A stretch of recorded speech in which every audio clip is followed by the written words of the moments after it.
আমাদের পাশে আমরা আছি, থাকবো ইনশাল্লাহ। কিন্তু যদি কোনো খারাপ পথে যাও তাহলে কিন্তু আমরা থাকবো না।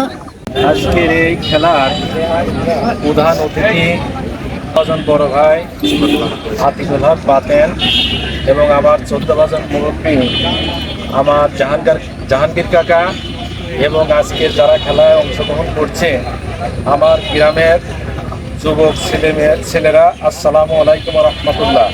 আতিকুল হক বাতেন এবার তোমাদের সামনে গুরুত্বপূর্ণ বক্তব্য রাখবেন। বিসমিল্লাহির রহমানির রহিম।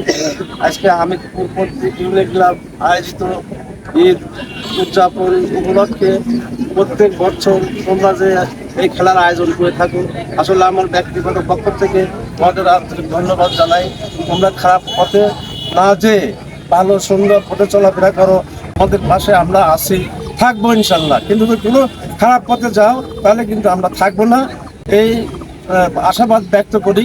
এবং তোমরা সুন্দর খেলা মানে খেলোয়াড় সুলভ আচরণ করো, এই আশায় আমরা করব। কোনো হিংসাত্মকমূলক এখানে কোনো করবে, হিংসাত্মকমূলক পরিহার করে সুন্দর খেলোয়াড় হিসাবে তোমরা খেলা উপহার দিবে, এই বলে আমার সংক্ষিপ্ত বক্তব্য শেষ করছি এবং আজকে খেলার উদ্বোধনী ঘোষণা করছি।